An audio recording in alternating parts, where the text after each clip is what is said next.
Allez, bienvenue à toutes et à tous. Liberté, égalité, obésité, c'est le thème de cette table ronde organisée ici au Centre français de Berlin avec Radio Sensation Normandie et le soutien du Fonds citoyen franco-allemand. En France, comme en Allemagne, près d'un adulte sur deux se trouve en situation de surpoids. Les personnes atteintes d'obésité ou même seulement en surpoids sont souvent victimes de discrimination de façon répétée à l'école, au travail, dans la rue. Alors je vous présente nos invités.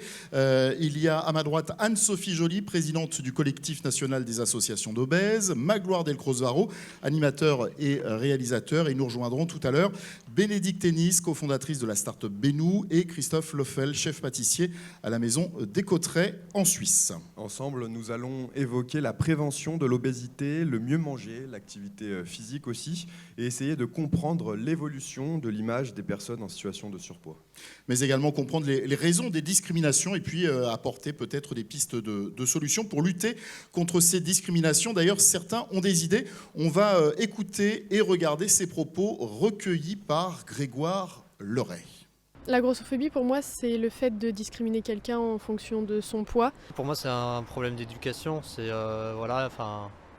faut être ouvert, donc faut pas juger directement les personnes sur le physique. Il faut éduquer les gens, leur expliquer que c'est pas un choix de ces personnes-là. Parler davantage dans les écoles, je sais pas. Commencer par les enfants déjà. Le principal, c'est d'être bien dans sa peau. Et puis, tant mieux si on fait 50 kilos. Mais pourquoi 50 kilos est un bon poids ou quand on fait 1m60 ? Pourquoi 100 kilos n'est pas un bon poids ? C'est pas facile. En plus, elles doivent lutter. Je pense qu'il y a plusieurs choses. Il y a énormément de pédagogie pour comprendre déjà d'où vient l'obésité, d'où ça peut venir. Comme je disais juste avant, je pense qu'il y a une partie systémique. Le marketing des produits sucrés, du gras, etc. Fait ça. C'est les autres qui, en fin de compte, le regard des autres qui pose problème et ça ne devrait pas exister, ça. Pour lutter dessus, j'ai envie de dire déjà, il faut se mettre dans la peau de la personne. C'est ce que je vous disais avec ce simulateur qui permettait vraiment de comprendre. Je pense pas qu'on en parle assez. Après, je pense que la question, c'est surtout comment on en parle.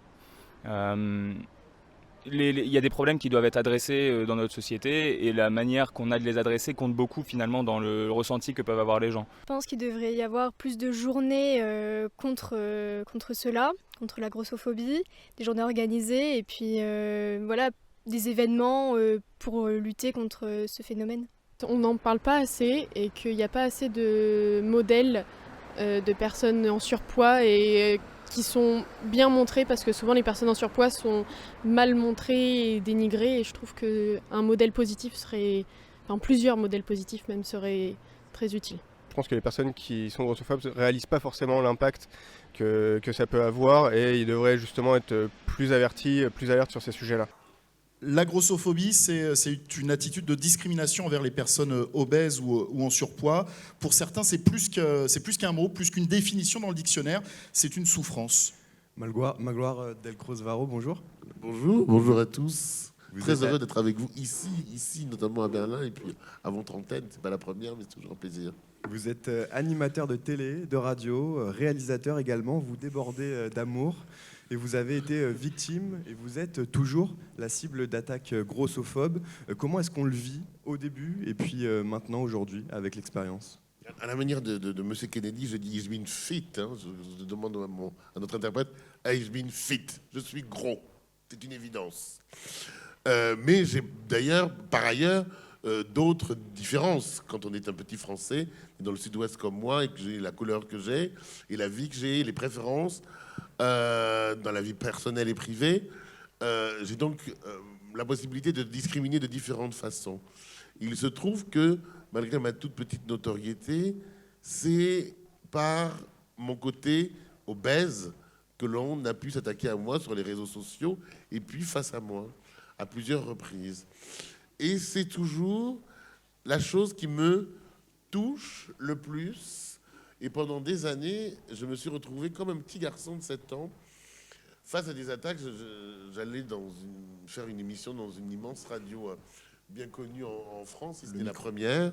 Et dans cette radio, à l'entrée, à l'accueil, un garçon que je connais très bien d'ailleurs, qui m'était plutôt sympathique, me dit « Non, Magloire, tu as encore bouffé le chien ». Et je me suis retrouvé vraiment a quasi m'effondré comme un petit garçon dans cet ascenseur qui m'a amené à cette émission par ailleurs difficile. Et j'ai décidé un jour que c'était terminé et qu'il fallait, puisque moi on me met un micro devant le nez, je devais parler pour ceux qui n'ont pas cette chance-là, pour les sans-voix. Et à partir de ce moment-là, le combat a commencé. Il y a eu la rencontre évidemment tout à fait décisive avec Anne-Sophie Joly, et puis avec les gens de la mairie de Paris. On n'est pas là pour parler de politique, mais qui tout d'un coup se sont investis, et puis le court-métrage, etc., etc. Voilà. Alors vous avez réalisé un court-métrage justement, Grossophobia, un film écrit et interprété par des jeunes de Tarnos dans les Landes. On le regarde et on en parle juste après. On vous avait dit que Magloire débordait d'amour. Magloire, c'est toujours avec beaucoup d'émotion, j'ai l'impression que tu revois ce court-métrage que tu as réalisé. Moi, il y a plusieurs choses à chaque fois on a déjà eu l'occasion d'en parler lors d'un colloque du collectif national des associations d'obèses avant la présidentielle en France. Il y a plusieurs choses. Il y a le sport à l'école avec cette discrimination. Je vous vois tous les deux pleurer, Anne-Sophie et Magloire. La discrimination au sport à l'école où à chaque fois la personne qui est un peu en surpoids, c'est la dernière qui est choisie. Il y a ces réflexions, si t'es gros c'est que tu manges trop. Il y a le manque de bienveillance des gens, il y a la solitude, il y a le complexe du vestiaire. Alors le complexe du vestiaire on le connaît habituellement pour les garçons, mais là il y a pour les personnes en surpoids, il y a le regard des autres, le malaise aussi, mais le silence. On s'aperçoit qu'il y a des gens qui se moquent, on aimerait bien dire non mais arrêtez de vous moquer de cette personne, arrêtez de vous moquer de mon pote, mais en fait on se tait. Il y a tout ce mélange autour de la grossophobie. Magloire, comment est née l'idée de ce court-métrage? Alors l'idée, elle est assez simple, c'est que la première fois que je suis allé à Tarnos, qui est une petite ville à côté de Bayonne, c'est vraiment la banlieue de Bayonne, je rencontre ces jeunes, tous ceux qui sont dans le bus. Voilà, comme ça on les identifie, tous ceux qui sont dans le bus et sur le terrain de sport, me demandent de venir parce que j'avais déjà commencé mon combat contre la grossophobie. On avait déjà fait rentrer le mot grossophobie qui n'existait pas dans le dictionnaire en France. Il est rentré dans le dictionnaire grâce à une action que nous avons menée communément avec Hélène Bidard de la mairie de Paris. Et là, tout d'un coup, pourquoi je suis allé là-bas? Parce qu'il y a une particularité à Tarnos. Il y a 5 km de plages qui sont entièrement vierges sur cette côte, ce qui est rarissime. Et tous les jeunes passent tout l'été sur la plage, sauf leurs copains et copines obèses. Et ils ont voulu faire une photo avec moi et d'autres personnalités pour dire que l'on soit gros, que l'on soit moche, petit, grand, on peut venir à la plage et venir à la plage. C'est ce que nous avons fait. Et ça a été notre campagne. La première chose que nous avons faite ensemble, c'est qu'il y a décidé quelques-unes de leurs copines, dont la fameuse Mélissa, que l'on voit à la fin, qui est le vrai sujet de notre histoire. Et voilà. Et c'est parti comme ça. Puis le film s'est créé. Ils ont écrit 7 versions du film. Il n'était pas sûr que Mélissa tourne. Il était même certain qu'elle ne tournerait pas dans le film. Donc on a fait un petit casting. On a trouvé une comédienne. Peu de comédiennes françaises, parisiennes, françaises en général, grosses ou obèses, ont voulu tourner le film parce que c'est qu'une apparition et que cette apparition est d'une violence qui est... voilà. Et Mélissa, encore la veille, avait dit non, je ne le ferai pas. Et Mélissa ne s'est pas regardée dans un miroir. Ce que je vous dis est vrai, sinon ça n'a aucun intérêt, depuis une bonne dizaine d'années. Elle vit avec un homme formidable, ils ont un enfant. Et tous les miroirs de la maison, me dit son mari, ont disparu ou couverts, on ne peut pas se regarder dedans. Et donc, la veille encore, Mélissa, que vous avez vue dans ce miroir, n'était pas certaine de jouer le rôle. La comédienne que nous avions, elle espérait que ce soit aussi Mélissa pour d'autres raisons. Mélissa, elle l'a fait pour son enfant, elle l'a fait pour sa famille, qui la soutient. Et je regrette qu'elle ne soit pas là, mais elle écoutera l'émission. Elle a fait preuve d'un courage que nous, parfois même, nous n'avons pas. Voilà.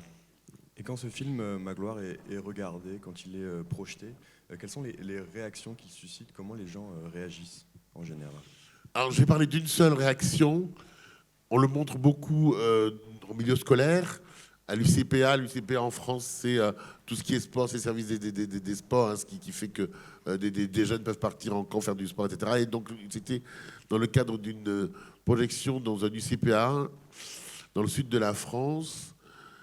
Et à un moment donné, c'était des enfants qui devaient être autour de la 5 ou 6e. un enfant tout mince a fondu en larmes et a fait une crise de larmes. Donc on voyait que ce n'avait rien à voir avec la grossophobie, c'était une autre discrimination dont cet enfant souffrait, en silence. Et donc, évidemment, c'est le premier jour en plus de leur arrivée, les animateurs, la directrice, j'ai suivi l'affaire, m'ont informé de ce qui se passait pour cet enfant à l'école et au sein de l'UCPA, qui était un drame absolu de discrimination qui n'est pas notre sujet aujourd'hui. Et donc ça a suscité peut-être sauver cet enfant. Alors rien que pour ça, le film avait une raison d'être.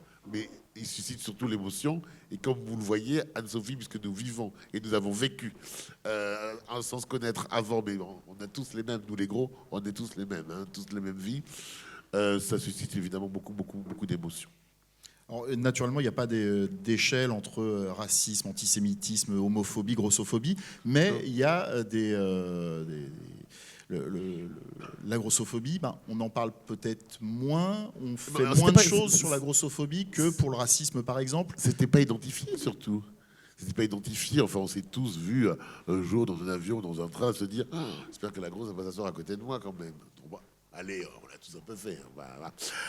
On s'est tous dit, quand on était à l'école, ouais, bon, d'accord, quoi. Mais non, mais il faut l'être pour comprendre. Et puis, c'est une double peine. L'obésité est le reflet d'une maladie ou d'un dérèglement, il faut quand même le savoir. Et on ne veut pas tous être obèses. On n'est pas obèse parce qu'on mange des tartines de confiture. Comme me disait mon médecin, il faut que tu arrêtes tes tartines de confiture. Oui, j'avais 12 ans, oui, peut-être, mais quelle confiture, je ne mange pas.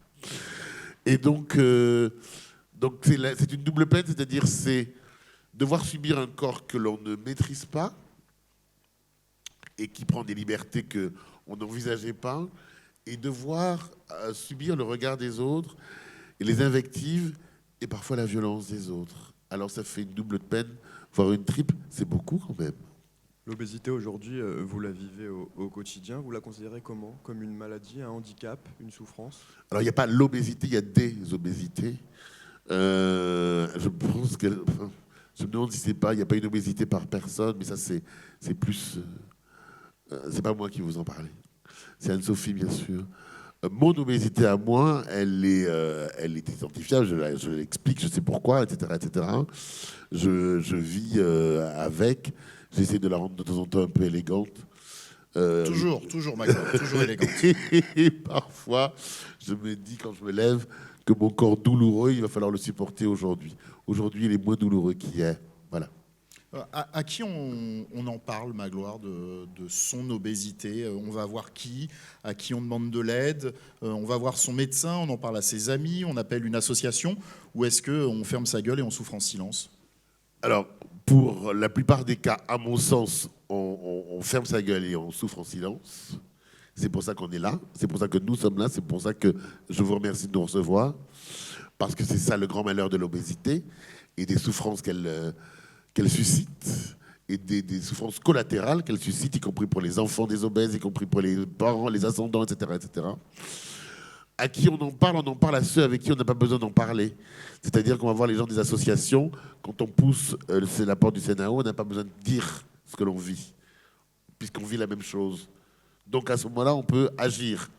On peut dire, donc on a Anne-Sophie, ses collaborateurs qui vous disent « Bon ben Magloire, là où vous en êtes, peut-être qu'on peut vous suggérer de rencontrer telle personne, de voir telle personne, ou d'agir de telle manière. » Parce que l'obésité, on ne peut en parler qu'avec ceux qui la subissent. Il y a un grand problème, je ne sais pas ici, à Berlin, mais en France, et là aussi je laisserai la parole à l'experte, mais avec le milieu médical, qui manque d'information, qui manque même de formation.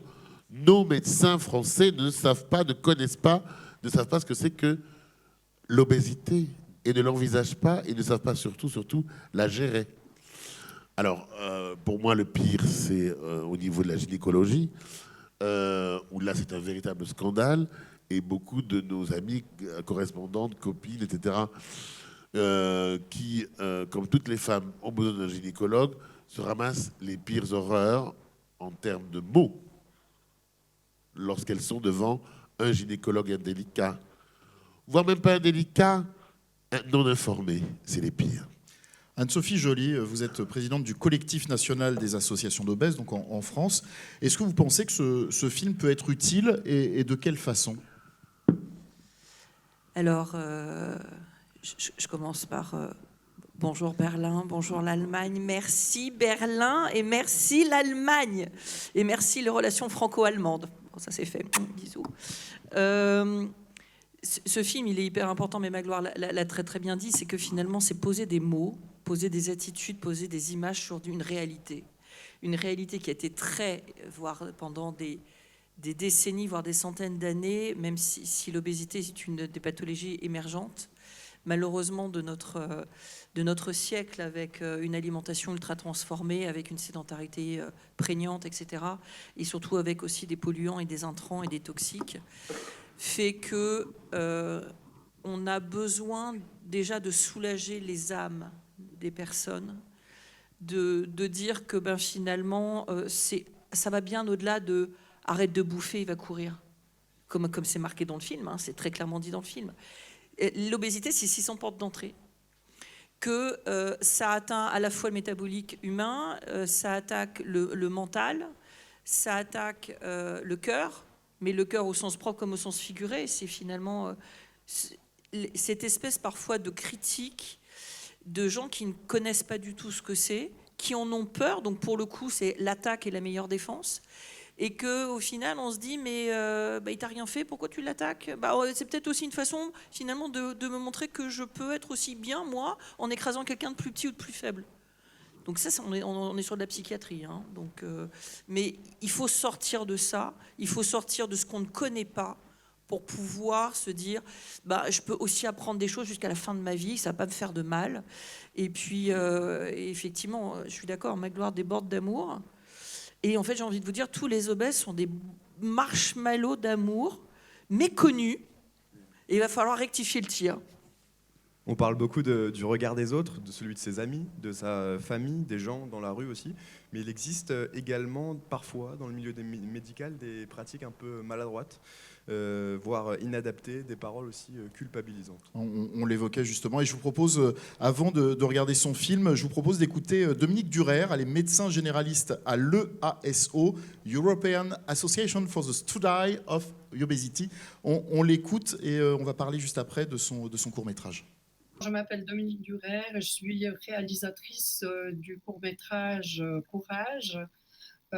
Courage est un court-métrage qui présente la stigmatisation en milieu médical, avec une première partie où l'on voit la stigmatisation d'une patiente qui souffre d'obésité pendant une consultation, et dans la deuxième partie, la manière dont il faudrait en fait mener cette consultation. Les objectifs de ce court-métrage, c'est vraiment de faire prendre conscience autant aux médecins qu'aux patients qu'il existe très souvent une stigmatisation de l'obésité dans le milieu médical et de montrer qu'en fait on peut faire autrement et d'éviter les conséquences très graves qu'il peut y avoir à la suite de cette stigmatisation.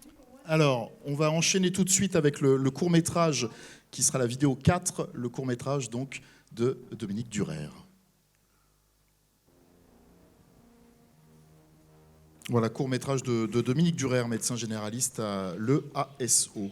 Anne-Sophie Joly, vous qui vous battez pour que l'obésité soit reconnue comme une maladie dans les faits et pas uniquement dans les paroles, qu'est-ce que vous ressentez quand on vous fait part de tels comportements dans le milieu médical ? Alors, on l'a tous vécu. Hein, Magloire le disait très très bien. Et puis bon, Dominique, on travaille ensemble depuis des années. Hein, c'est une consoeur. Je trouve que c'est pathétique parce que finalement, c'est les patients, c'est la population qui en arrive, via le travail qu'on fait au sein du collectif, à finalement de poser le doigt sur malheureusement une réalité qui est que, alors si je prends les chiffres en France, hein, c'est les chiffres que je connais, 50% de la population est en surpoids et en obésité. On a 8 millions d'obèses. On produit du professionnel de santé, médical et paramédical, qui n'est absolument pas formé à l'obésité. C'est-à-dire que c'est 2 heures de cours facultatifs à la fac de médecine. et que ces professionnels de santé vont avoir dans leur patientèle la moitié qui concerne le surpoids et l'obésité. Donc c'est-à-dire qu'ils vont être face à à des problèmes médicaux, parce que l'obésité, c'est 18 pathologies associées avec le Covid, avec le Covid-19, qu'effectivement, comme dit Magloire, on est sur des pathologies chroniques, le diabète, l'hypertension artérielle, les AVC, les cancers multipliés par 8, etc. Et qu'on a des professionnels de santé qui ne savent pas de quoi ils vont parler, ils ne savent pas comment nous gérer, ils ne savent pas quoi nous prescrire, aussi bien en termes d'examen que d'orientation médicale. Et que finalement, si on reparle des cancers, comment on va doser une chimio en sachant que le tissu adipeux va retenir le produit. Et quand vous allez au bloc opératoire, l'anesthésie, pareil, va être stoppée par le tissu adipeux et qu'il va falloir injecter 3 à 4 fois la dose pour être sûr qu'on est endormi. Donc pour moi, c'est un non... Je lâche le micro. C'est un non-sens. Et je cherche le mot parce que, évidemment, même si on l'a vu 15 fois, les films, ça fait toujours le même impact. Je suis désolée, je suis qu'une simple humaine, pareil, avec un gros cœur énorme. Mais il y a un vrai scandale sanitaire. C'est non-assistance à personne en danger. Oui, voilà, ça c'est sûr. Non-assistance à personne en danger, un vrai scandale sanitaire et surtout une bévue de nos pouvoirs publics et surtout des patrons de fac, tout simplement, et de notre enseignement supérieur.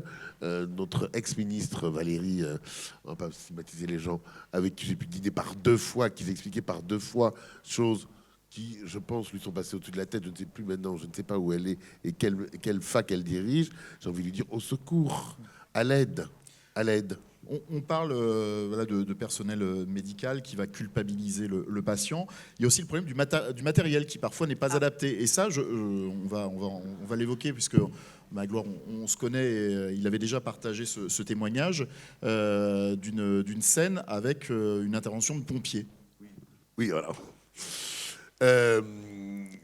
Il m'arrive d'être un peu casse-cou et j'ai été confronté à 2 reprises, plus qu'une ou 2 d'ailleurs, à être embarqué donc par des pompiers, toujours charmants eux, mais là où j'aurais pu effectivement avoir de terribles conséquences, c'est lorsqu'un pompier dit ah ben non, lui il va pas rentrer dans le camion des pompiers. Ah ben non. Alors qu'est-ce qu'on fait? Il faut appeler le camion dit bariatrique, donc pour les obèses. Donc c'est un camion, en Ile-de-France, il y en a 4. Et là, je fais mon malaise à Poissy. Et le camion, il est... on ne sait pas. Et donc là, j'ai mon rythme cardiaque qui commence à être un peu problématique. Qu'est-ce qu'on fait? Alors que l'autre pompier, c'était une conversation, dit, il rentre parfaitement dans le... Ah non, il faut le bariatrique. Et j'ai donc failli perdre la vie pour une histoire de camion. Parce qu'on ne voulait pas. C'est pas qu'on ne pouvait pas, mais on ne voulait pas faire rentrer moi. Et j'avais l'impression d'être une chose, parce que c'est conscient quand même. J'avais l'air de dire, vous savez, j'entends ce que vous dites. Parce que j'avais dépassé le poids théorique pour rentrer dans le camion de comme tout le monde. Il fallait qu'on attende le bariatrique. Nous l'avons attendu 1h45. Voilà. Il faut changer le regard des gens aussi, celui des médecins. Il y a des efforts qui sont faits, mais il y a des choses positives quand même qui se passent. Oui, alors je vais faire le pont entre cette nouvelle question et ce que dit Magloire. Les ambulances bariatriques, c'est le CNAO qui a fait chier son monde pour pouvoir les obtenir. Parce qu'effectivement, on avait des patients qui n'étaient pas du tout pris en charge. Parce que, alors là, on se retrouve finalement avec la problématique de la solidité du matériel. J'en veux, pour exemple, les tables de bloc opératoire, qui, alors je vous parle de ça d'un temps que les moins de 20 ans ne peuvent pas connaître, qui étaient effectivement, il y a 20-25 ans, les tables, il y a des tables qui sont cassées avec des patients obèses dessus, en pleine opération viscérale. Donc c'est juste impossible. Et effectivement, on s'est retrouvé à bouffer du mollet, à discuter avec des journalistes, comme ces charmants de jeunes hommes, en disant qu'il faut faire quelque chose. Enfin, c'est juste pas possible. Donc on en est arrivé effectivement à demander du matériel qui soit adapté en termes de dimension, mais qui soit aussi solide. Et effectivement, on a pleuré ces ambulances bariatriques. Alors, il y en a un petit peu partout en France. Alors, elles coûtent un bras armé. Et effectivement, là, notre job, et plus on est de fous, plus on rigole, c'est pouvoir récupérer de l'argent pour pouvoir adapter et avoir suffisamment de matériel pour tout le monde. Le coût du brassard sur le film... Pour prendre on le vit tous les jours. Hein. C'est la base. C'est la base fondamentale. C'est-à-dire qu'un professionnel... Alors, je vais mettre une pièce dans la machine, ça y est, je suis partie. Un professionnel de santé, quoi qu'il arrive, quoi qu'il fasse, il doit de toute façon avoir des chaises sans accoudoir, qui soient suffisamment solides. Et puis même quand il est face à son le médecin est face à son patient, et que tu te retrouves finalement avec une table d'examen qui soit suffisamment solide, suffisamment large, et qu'il ait forcément des 2 brassards. Ça ne devrait même pas se poser. La question, c'est on doit laisser la chance à tout individu d'être soigné avec pertinence, avec qualité, sur du matériel adapté, quoi qu'il fasse, quoi qu'il soit, et quel que soit son niveau social. Donc oui, on a avancé, pour répondre à ta question. On a avancé parce qu'on a bouffé du mollet, parce qu'on n'a pas lâché la pression, parce que c'est des années et des heures de vie sans jamais lâchées. Et on a besoin, voilà, Magloire, et puis Franck, et puis Corentin, et puis tous ceux qui finalement le font juste par humanité. C'est ça dont on a besoin. Est-ce que c'est partout pareil ou est-ce que c'est une spécificité française, ces stigmatisations des personnes en surpoids? Quelle est la situation en Europe, en Allemagne aussi, ici? Quels sont les retours que vous avez avec le CNAO? Alors, j'ai envie de dire, alors, que ce soit l'obésité et la grossophobie est un mal mondial.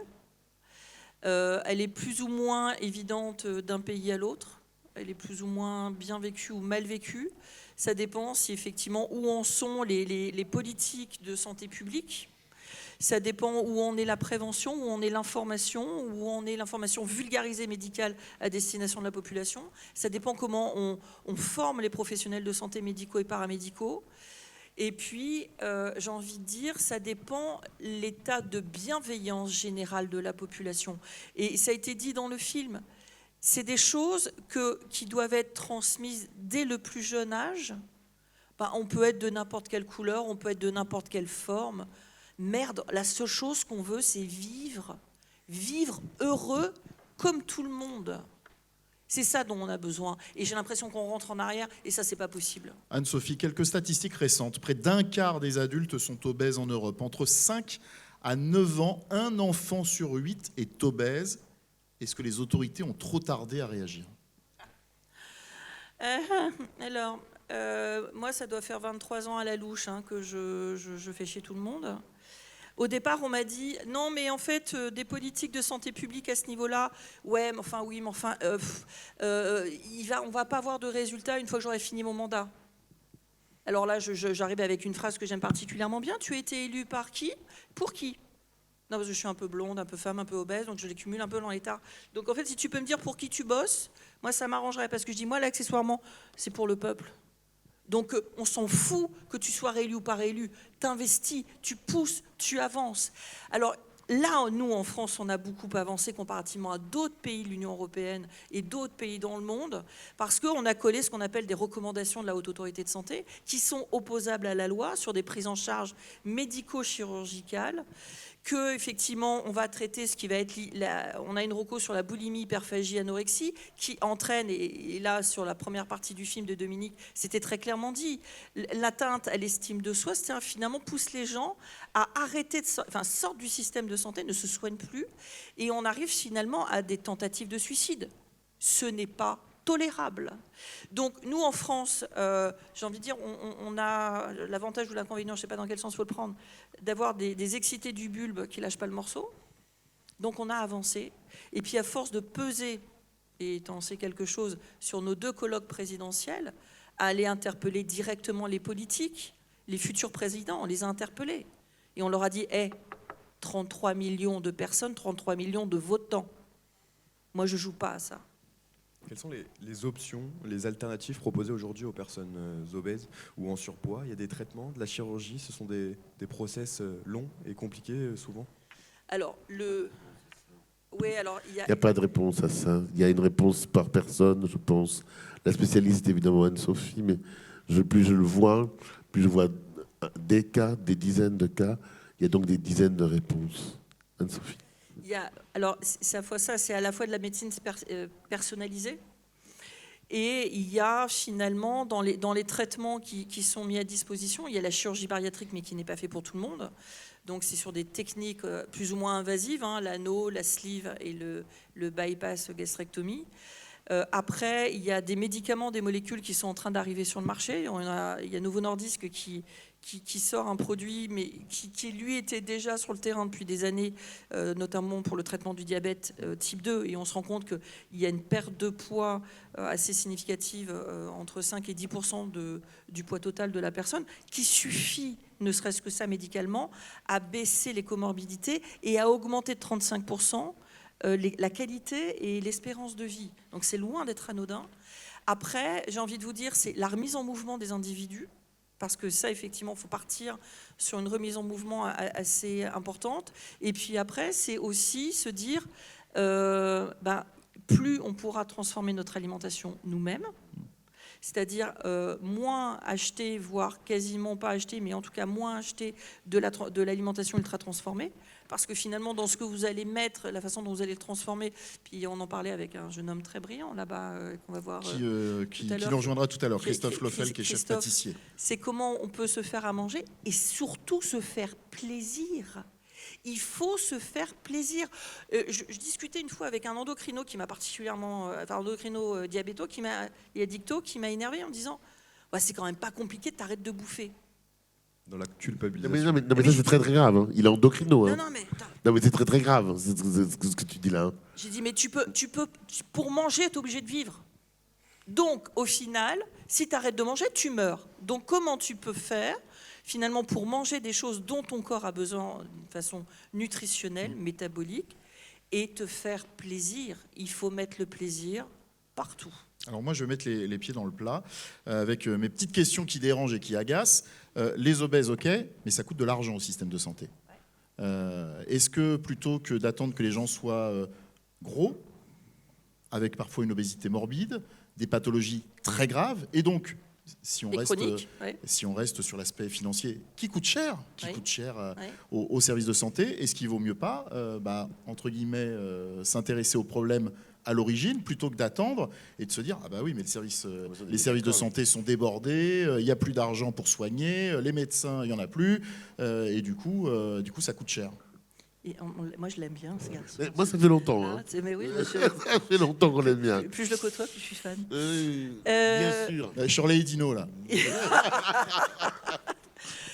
Alors, l'obésité en 2016-2017, chiffre du ministère des Finances française, coûtait 26 milliards à l'année.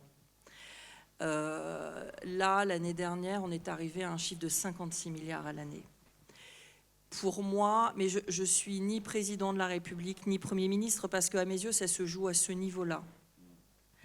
Il faut une politique de santé publique forte, mais quand je vous dis forte, c'est pas oui d'accord on accepte, vous vous démerdez avec le bébé quoi. Il faut une véritable volonté interministérielle avec des politiques de prévention, d'information à la population générale sur 10 ans renouvelables, éternellement le temps qu'il faudra, mais hébergés soit à l'Élysée, soit à Matignon. Et au-delà de coûter cher à l'État, chose que je comprends aisément, ça vous coûte des années de vie à la population, ça vous coûte de la qualité de vie, ça vous coûte de la discrimination, ça vous coûte des rejets de la société, notamment en termes de mode de travail. Je veux dire, on va vous coller dans un placard, puis on va vous dire, ouais, t'as été gentil, alors toi, t'es une nana, t'es blonde, t'es grosse, qu'est-ce que je vais te donner comme poste?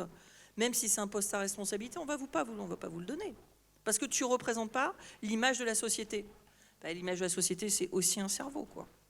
Sachant que les facteurs liés à l'obésité sont multiples. Il y a aussi le facteur alimentaire, mais aussi génétique et environnementaux. Oui, alors sur la partie génétique, si je fais un énorme raccourci, une famille qui a un désir d'enfant, l'un des deux parents a un problème de surpoids et d'obésité, l'enfant a 40% de chance d'avoir un problème de poids. Si c'est les deux parents c'est 80% de chance. Si la maman déclenche un diabète gestationnel, on est à 80 plus. Et si effectivement l'enfant est à plus de 4 kilos, pareil. Donc en fait, je veux dire que quelque part, on est, et on en parlait avec Christophe ce midi au restaurant, on est déjà estampillé d'entrée de jeu dès l'instant où le spermatozoïde et l'ovule ont été se faire des bisous. Maintenant, c'est pas une fatalité, c'est-à-dire qu'on peut rentrer en mode action derrière, mis à part que les futurs parents, tant qu'on tu leur as pas filé l'information, peuvent pas le deviner. Alors bien sûr qu'il faut prendre les choses bien plus en amont. Bien sûr que c'est une politique, j'adore les politiques qui nous disent une politique volontariste, mais on ne peut survivre à ça, à cette pandémie, parce que c'est l'autre pandémie. C'est l'autre pandémie qui est assez sourde, qui est assez invisible et qui pourtant est partout. Elle est non seulement partout, bien sûr, en Europe, et je vous remercie encore de votre initiative européenne aujourd'hui. Franco-allemande, mais elle va conserver aussi tous nos petits copains, nos petits voisins. Mais elle concerne, et ça va aussi nous coûter de l'argent dans pas longtemps, elle concerne l'ensemble du monde, et notamment l'Afrique, que je regarde avec total désespoir. C'est-à-dire qu'eux, ils ont pris un circuit court. C'est-à-dire que nous, l'obésité est arrivée, on va dire, depuis les belles années 60, 70, 80, 90, et là, tout d'un coup, ça affleure et ça se... Mais l'Afrique, c'est en 15 ans que l'obésité est arrivée. C'est-à-dire on est passé de la malnutrition à une malbouffe délétère, effrayante, qui fait qu'on passe du rachitisme à l'obésité en une génération. Alors, si je complète les propos de Magloire, qui sont quand même hyper intéressants à savoir, c'est que l'obésité, c'est de la malnutrition et de la dénutrition. C'est-à-dire que la population qui n'est pas confrontée à ça se dit « ils mangent de tout, de bien, mais pas en bonne quantité ». Non, ça va bien au-delà de ça. C'est que c'est de la dénutrition. Et en fait, on se rend compte que lorsque vous faites des examens un peu poussés chez une personne en surpoids et en obésité, on se rend compte qu'ils sont dénutris, ils sont malnutris. Et là, c'est effectivement la porte ouverte à faire galoper tout un tas de maladies. Je vais remercier Magloire et Anne-Sophie d'avoir été avec nous. On va passer à nos deux autres... Qui sont formidables. J'ai croisé Bénédicte, formidable. Bénédicte et Christophe qui vont nous rejoindre. Merci beaucoup Anne-Sophie, merci beaucoup Magloire. On vous retrouve après cette table ronde au foyer du cinéma ici au Centre français de Berlin pour une démonstration, un atelier culinaire justement avec Christophe et Sabine, nos chefs. Merci l'Allemagne. Merci beaucoup. Alors certains connaissent peut-être la chanson de Carlos, Papa Mambo. Alors je ne demande pas de la chanter. Nous v'la joli, nous v'la beau, tous tout empâtés pâteaux par les pâtés, les gâteaux. Nous v'la beau, nous v'la joli, enkylosés, soumis sous les kilos de calories. On est foutu, on mange trop, mais qu'est-ce qu'on fera quand on sera gros ? L'activité sportive et une meilleure alimentation sont deux atouts pour lutter contre le surpoids. L'une des clés, c'est de manger de tout sans se priver, mais en petite quantité. Mais globalement, est-ce que l'on mange moins bien qu'il y a 30 ans ? Écoutez ce qu'en pense Ophélie Tessier. Elle est diététicienne et nutritionniste à Elbeuf. C'est en Seine-Maritime. Je dirais qu'on a une possibilité de pouvoir bien manger actuellement. Après, il y a 30 ans... J'ai pas encore tout à fait 30 ans, donc je sais pas vraiment dire au niveau alimentaire. Je pense que la problématique aujourd'hui de nos disponibilités alimentaires, c'est que finalement, on a tellement de choix. On a la possibilité d'acheter du tout fait, on a la possibilité de commander. Surtout avec le confinement, on a quand même vécu une montée de tout ce qui pouvait être commande de repas, qu'au final, je dirais qu'on a la possibilité de bien manger, mais on a aussi la possibilité de s'écarter un petit peu de cette alimentation qui est quand même censée nous apporter tout ce qu'il faut dans la journée. Donc, est-ce qu'on mange moins bien qu'avant ? Certainement, parce qu'on a ce choix alimentaire, on a des industriels qui font...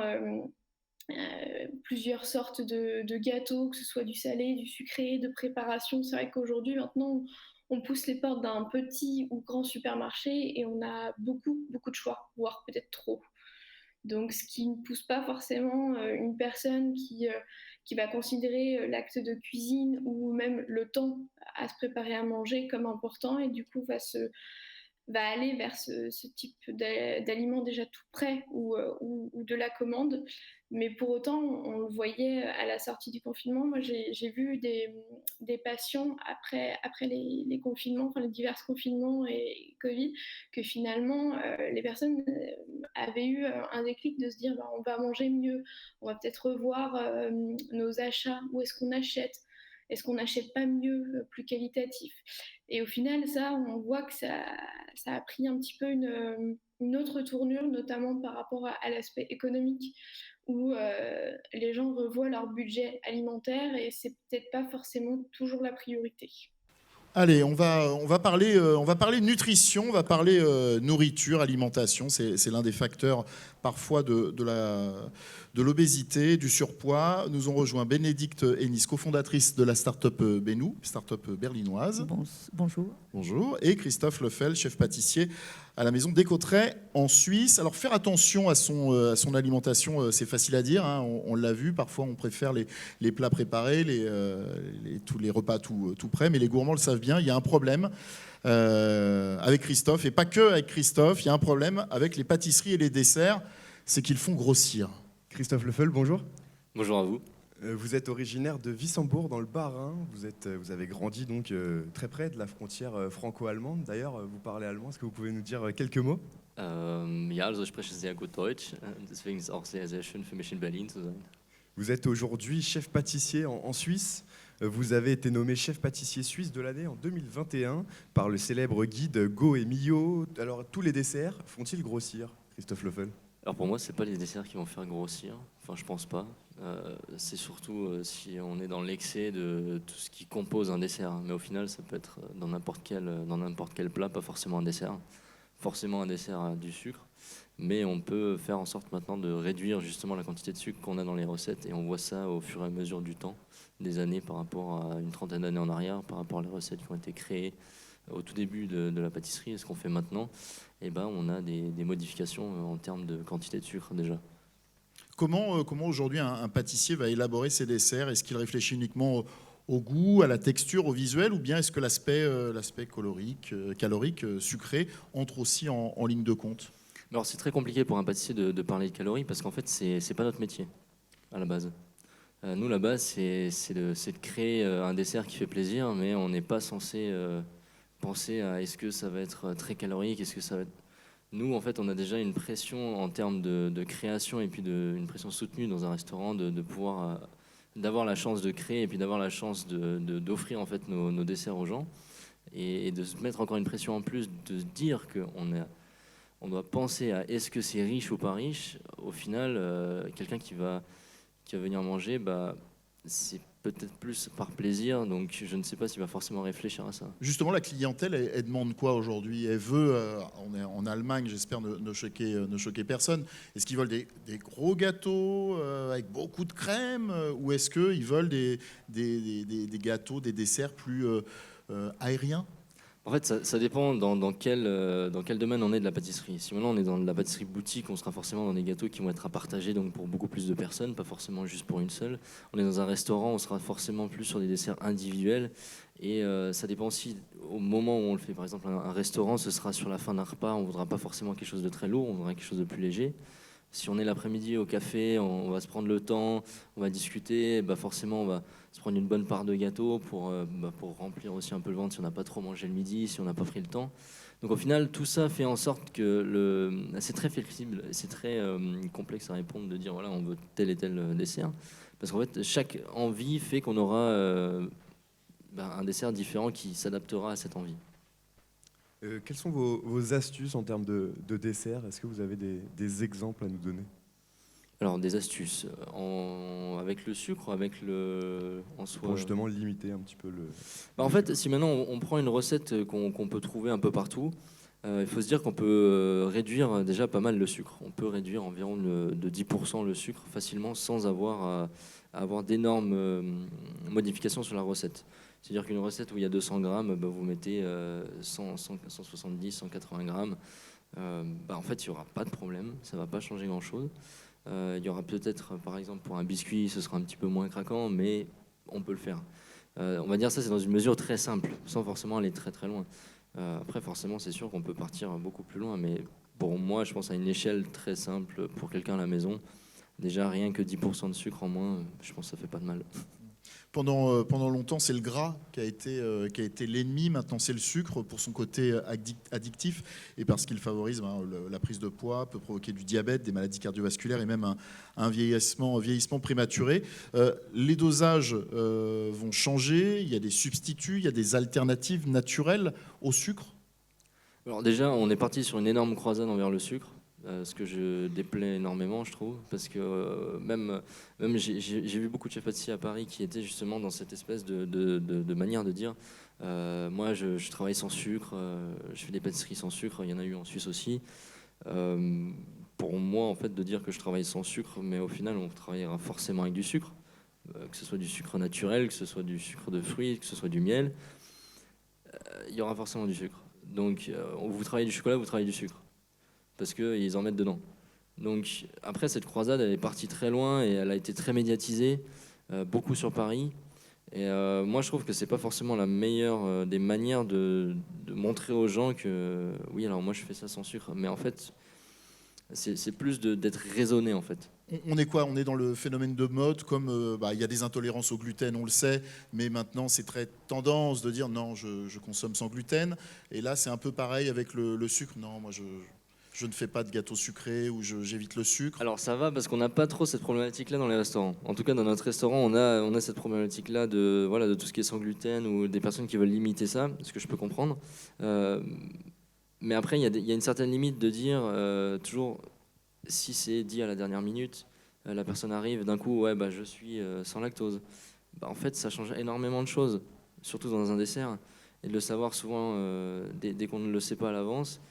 Et on a un stress en plus en tant que pâtissier de se dire bon, on n'a pas envie de faire en sorte que cette personne soit mal à l'aise ou qu'il y ait un problème. On a les cœliaques avec le sans gluten. Ça, si c'est pas prévu à l'avance, forcément, c'est aussi un problème. Donc, les gens, il faut qu'ils se rendent compte aussi que nous, derrière, on a un travail qui doit être fait en amont. Et souvent, on est un peu, des fois, pris à porte-défaut. Enfin, on est vraiment dans une situation où on peut, dès qu'on leur donne pas du coup ce qu'ils auront envie, c'est problématique pour eux, mais ça l'est aussi pour nous. Et on doit aussi trouver une espèce de solution rapidement, le plus possible.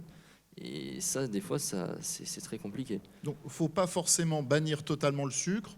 Faut y faire attention, mais comme finalement à d'autres ingrédients, voilà. Mais peut-être attention aux quantités et manger de tout, mais pas forcément en grosse quantité. C'est un peu comme tout. Je veux dire, on va pas manger un dessert tous les midis, tous les soirs. On va pas manger tous les jours de la viande midi et soir, à part si on a vraiment envie. Mais au final, il y a toujours une proportion qui doit être juste, et je pense que pour moi, alors moi je suis dedans tous les jours, je mange des desserts tous les jours, je mange du sucre tous les jours, parce que ça fait partie de mon métier, je dois forcément goûter, je dois forcément faire en sorte que tout ce que je fais en termes de recettes est juste et bon. Donc moi je suis le premier à pouvoir dire oui, en fait moi je peux pas ne pas manger de sucre. Moi, c'est pas possible. Mais au final, ça fait partie de mon métier et je sais que, voilà, il y a des problématiques qui peuvent se poser par la suite. Mais si maintenant, je fais que de goûter et que je ne mange pas des quantités énormes, là est toute la différence, clairement. Mieux manger, privilégier la qualité à la quantité. Il y a aussi la question de la saisonnalité. Est-ce que c'est important aujourd'hui? Est-ce que c'est au cœur de votre métier fini de proposer des desserts, par exemple des abricots en octobre, de la poire en mars ou bien du raisin en mai? En fait, c'est assez drôle parce qu'en fait la saisonnalité, elle va différer par rapport au pays. Là, par exemple, on est en plein dans les agrumes, on est en hiver, mais par exemple en Suisse, on n'en a pas. Où on en aurait sous serre, mais il y a d'autres pays où alors maintenant on est à fond dans l'ananas, on est à fond dans la mangue, mais parce que c'est la saison du pays. Donc après, ce qui est complexe, c'est de se dire voilà, vous faites quelle saisonnalité au final? Il y a une saisonnalité mondiale. Donc on fait la saison, mais on fait la saison d'où? Nous, si on veut, on fait la saison de Suisse. Ok, ça veut dire que maintenant je travaille la courge, je travaille, si je veux, la carotte, je vais travailler la pomme, la poire, mais la pomme c'est pareil, c'est un fruit de garde. C'est un fruit qu'on peut garder quasiment toute une année. Donc au final, si je veux, je peux la mettre cet été aussi. Donc tout ça, c'est une énorme réflexion qu'il y a autour du produit. Alors c'est intéressant de travailler la saisonnalité, mais c'est plus intéressant encore de travailler ce côté de réflexion, de dire voilà, maintenant, j'ai pas envie de faire venir une mangue par avion, ni par bateau, ou un ananas. Et là, on aura une réflexion qui sera beaucoup plus poussée pour moi, enfin pour ma part en tout cas. Les circuits courts. Bénédicte Hennis, bonjour. Bonjour. Vous êtes cofondatrice de la start-up Binou. Je me tourne justement vers vous à présent. Ici aussi en Allemagne, le mieux manger, c'est devenu une des priorités ici. Oui, alors en Allemagne, clairement, les habitudes alimentaires des consommateurs, je vais faire un petit peu de recherche par rapport à ça, sont de plus en plus favorables à plus de protection du climat, à la durabilité et à la réduction des déchets. Et donc, les Allemands achètent davantage des produits d'épicerie régionaux et aussi moins de viande. Donc, ça passe par moins de viande. Racontez-nous un peu votre parcours, pourquoi vous êtes lancé dans l'aventure de Binou. Donc, nous nous sommes lancés avec Oriane de la Brassine dans l'aventure Binou en 2020, donc en plein Covid. On est arrivé avec nos familles respectives en 2018 à Berlin, venant de Belgique et d'Angleterre. Et on avait du mal à trouver des produits locaux et des produits régionaux. Du coup, on a commencé à chercher dans les supermarchés bio et puis on s'est aperçu que pour manger local et régional, il fallait être un petit peu inspiré, il fallait des recettes parce que en hiver, ici à Berlin, on mange du chou, beaucoup de racines. Et donc voilà, donc on a commencé à créer des recettes et puis donc livrer des produits locaux. Comment est-ce que vous travaillez aujourd'hui? Quels sont les produits que vous proposez et à quelle période? Alors, donc aujourd'hui, on travaille surtout avec des entreprises, puisqu'on travaille beaucoup sur l'éducation. On s'est aperçu que de travailler avec des produits de saison, des produits locaux, ça demandait vraiment un changement dans les habitudes alimentaires. Les gens ne sont pas du tout habitués à cuisiner des choux raves, des betteraves et des choses comme ça. Et donc voilà, donc on passe par des équipes dans des entreprises d'employés pour les réhabituer à mieux cuisiner. Concernant les produits, donc nous on travaille beaucoup avec les saisons d'ici, et puis ça a du sens. On a appris que l'été on a besoin d'eau, de vitamines, donc c'est pour ça qu'on a besoin de manger plus de tomates, de concombres, choses comme ça. En automne c'est les récoltes, on mange il y a de la courge, du potiron, là, on a des feuilles, on a de la mangold, je ne sais pas comment on dit ça, c'est de la blette de couleur, vous verrez la couleur plus tard. Et puis en hiver, on a besoin de plus de minéraux, par exemple, donc on va aller dans les racines, dans les choux, mais voilà, il va falloir être inspiré, il va avoir de la créativité pour pouvoir les cuisiner. Christophe. Et là-dessus, on peut donner un exemple avec les pays scandinaves, justement. La cuisine gastronomique scandinave aussi est énormément basée là-dessus et énormément sur des bocaux de légumes qu'ils gardent justement. Et ça c'est super intéressant parce que ça permet en fait vu qu'ils ont aussi des saisons qui sont très complexes, de pouvoir garder justement ces légumes et de les utiliser à l'année entière. Tout à fait, donc il y a beaucoup de fermentation. On va utiliser des techniques, qui sont des techniques anciennes, ancestrales, mais on va réapprendre donc à transformer un légume et donc à transformer un goût, et puis ce qui permettra de le garder plus longtemps aussi. Globalement, vos clients, les Allemands en général, qu'est-ce qu'ils recherchent? De meilleurs produits, une meilleure alimentation, plus saine, plus respectueuse, on va dire, de l'environnement? Oui. Alors, clairement, l'environnement est un point très important. Ils vont rechercher de la transparence. Ils vont nous demander d'où viennent ces produits. Donc, on a une relation directe avec le producteur. Le goût, bien sûr, un produit qui a voyagé 50 km, comparé à un produit qui a pris un bateau, n'a pas le même goût, la même fraîcheur. Et puis, ce qu'ils nous demandent aussi, c'est de l'inspiration. Une fois de plus, on revient sur ces recettes, sur comment cuisiner une betterave. On va pouvoir la mettre en salade, on va pouvoir la mélanger avec une céréale, on va pouvoir faire plein de choses avec. Est-ce que vous notez un retour à certaines valeurs et au faire soi-même, notamment, que ce soit pour mieux manger ou même pour faire des économies aussi? Oui, absolument, et surtout en cette période un petit peu de crise, avec l'inflation, on va essayer de revenir sur des produits plus simples.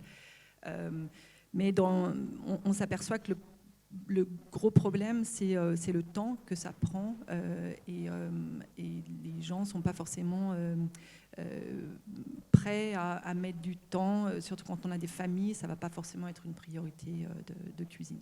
On parlait de refaire la cuisine. En début de table ronde, on a écouté un micro-trottoir qui a été fait où on faisait des reproches notamment à l'agroalimentaire, à l'alimentation industrielle, aux plats préparés. Alors, je sais que Bénou, vous proposez, vous organisez parfois des ateliers pour faire des recettes, des ateliers culinaires. Je sais que Christophe, c'est pareil, il y a des cours de pâtisserie, des ateliers. Les gens ont envie de faire eux-mêmes leur plat, que ce soit leur dessert, d'apprendre à faire je sais pas, une soupe, des choses comme ça. Il y a vraiment cet attrait d'apprendre à faire la cuisine, de se faire plaisir soi-même et d'éviter peut-être des aliments, des plats avec des conservateurs ou des produits inadaptés. On en parlait un petit peu tout à l'heure avec Magloire. Je pense que les gens ne savent pas faire, donc ils ont vraiment le besoin de réapprendre. Et ils sont en général, pendant nos ateliers, ils sont très surpris de voir que finalement c'est aussi simple. Déjà avec très peu d'ingrédients, on arrive à créer quelque chose de très goûtu, de délicieux, et qui ne prend pas forcément beaucoup de temps. Donc vraiment ça passe par l'éducation. Christophe. Pour moi, c'est un peu différent parce qu'en fait, vu que la pâtisserie reste en fait du plaisir, je peux donner des cours en fait avec des gens qui ont juste envie de passer un bon moment, ou alors avec des gens qui ont justement envie d'apprendre à faire les gâteaux. Mais voilà, c'est vrai que c'est plus pareil parce que justement, on est dans quelque chose qui n'est pas vraiment nécessaire. On n'a pas besoin de dessert pour vivre. Manger, oui. Mais c'est vrai que le dessert reste ce côté un peu plus plaisir, donc c'est limite des fois des cours divertissants, quoi. C'est vraiment un mix, on peut vraiment avoir de tout dans ce genre de cours. Et du côté, Bénédicte, des producteurs avec lesquels vous travaillez, est-ce qu'il y a aussi un intérêt pour eux à avoir un lien direct avec le client ? Oui, alors l'intérêt pour eux, donc bien sûr on travaille avec de petits producteurs, les gros ne sont pas très intéressés à ce que l'on fait pour l'instant, mais on va travailler sur des produits un petit peu différents, donc ils vont nous dire, donc on leur dit par exemple, on leur parle de tomates, on essaie de travailler avec des producteurs qui ont des tomates un petit peu différentes, des tomates jaunes, on va jouer sur les couleurs, par exemple on a des producteurs qui vont avoir des betteraves jaunes, des carottes qui sont normalement oranges et qui vont être rouges. Et donc, on va jouer sur les couleurs pour attiser un peu la curiosité. Alors, on est de la ferme à l'assiette. C'est justement l'une des stratégies de la Commission européenne. Ainsi, d'ici à 2030, 25% de la surface agricole totale doit être consacrée à l'agriculture biologique. L'utilisation de produits chimiques et de certains pesticides dans l'agriculture doit être réduite de 50%. Les ventes d'antimicrobiens destinés aux animaux d'élevage et à l'agriculture dans l'UE doivent être réduites de 50%. Est-ce que ce genre de mesures, d'après vous, vont dans le bon sens d'une alimentation plus respectueuse dans l'environnement et pour le consommateur aussi de meilleure qualité ? Alors, ces mesures, certes, vont dans le bon sens, mais d'ici à 2050, on estime que la production alimentaire devra augmenter de 60% pour nourrir une population mondiale de plus de 9 milliards d'individus. Et alors, c'est donc à cause des effets du changement climatique. Et pour l'instant, notre système alimentaire, effectivement, doit être complètement transformé, et ce, de façon urgente et nécessaire, pour conserver et utiliser la nature de façon durable. Donc il est donc impératif de changer le système alimentaire actuel en stoppant donc ce déclin alarmant de biodiversité mondiale. Pour conclure, un récent rapport de l'OMS dénonce notre environnement jugé obésogène, que ce soit vis-à-vis des enfants et même des adultes. Alors, environnement obésogène, je vais vous expliquer. C'est un accès illimité à la nourriture, un marketing de l'industrie alimentaire, les changements de mode de vie, l'environnement numérique aussi alimentaire avec les jeux vidéo, le marketing digital, parfois le matraquage publicitaire, les plats ultra transformés, les achats en ligne, la livraison de repas via des applications.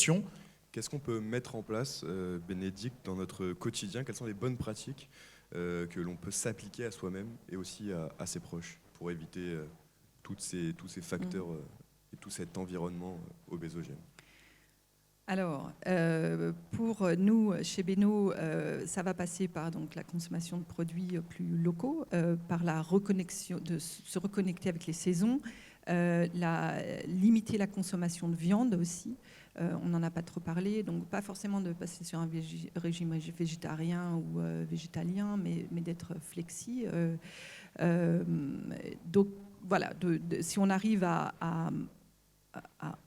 donc utiliser tous ces 3 petites choses, on devrait arriver à avoir une alimentation un petit peu plus équilibrée.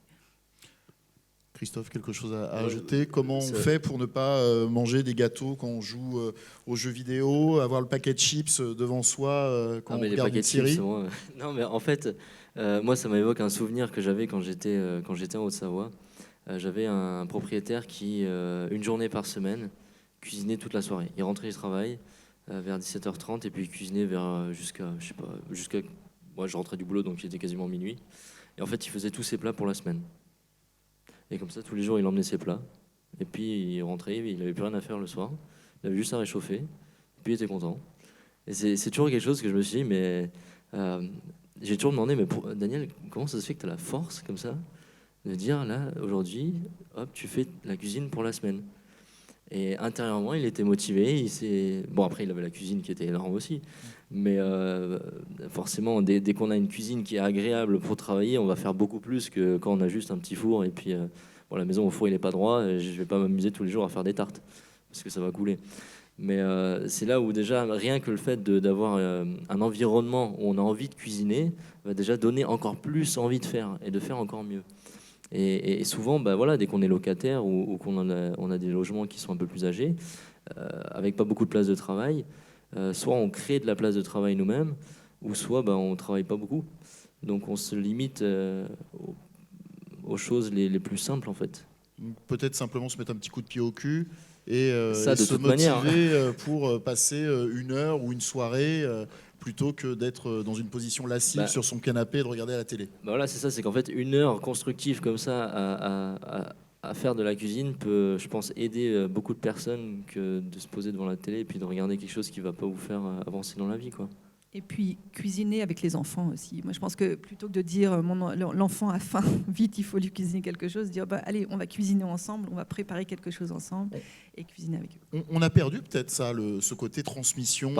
Partage. Je sais pas, chacun a peut-être commencé à cuisiner, que ce soit des desserts ou des plats avec sa grand-mère, son grand-père, avec sa mère, etc. C'est quelque chose qui se perd aujourd'hui.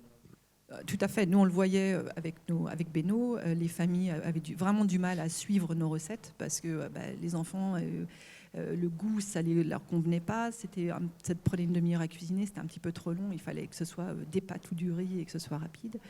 Mais c'est vrai que de transmettre, moi je vois que personnellement j'ai un fils qui a toujours aimé cuisiner et aujourd'hui qui d'ailleurs fait un apprentissage pour devenir chef ici en Allemagne. Donc vraiment ça passe effectivement par l'apprentissage, la cuisine.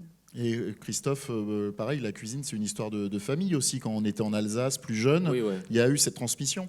En fait, c'est une transmission indirecte, parce que chez moi, c'est un peu compliqué. Mais en gros, moi, je suis né, j'ai jamais foutu les pieds dans un restaurant, parce qu'en fait, ils étaient déjà plus sous la houlette de la famille. Donc, en fait, j'ai vécu hors sur mes ménages de restaurant.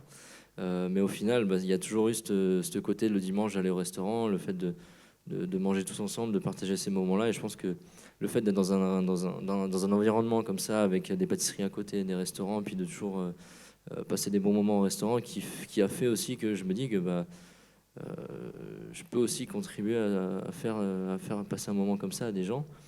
Et voilà, comme on a parlé à midi, c'est encore un moment comme ça où on se dit que bien manger dans un bon endroit fait une journée, rend une journée encore meilleure. Merci beaucoup, Christophe. Bénédicte. Merci. Merci à vous. Liberté, égalité, obésité, c'est terminé. Merci à nos invités. Bénédicte Tennis, cofondatrice de la start-up Benou. Christophe Lefel, chef pâtissier à la maison des Cotterêts en Suisse. Anne-Sophie Joly, présidente du collectif national des associations d'obèses. Et Magloire Delcrosvaro, animateur et réalisateur. Et j'en profite également pour remercier notre interprète Anna Johansen. Merci également au Centre français de Berlin pour nous avoir accueillis.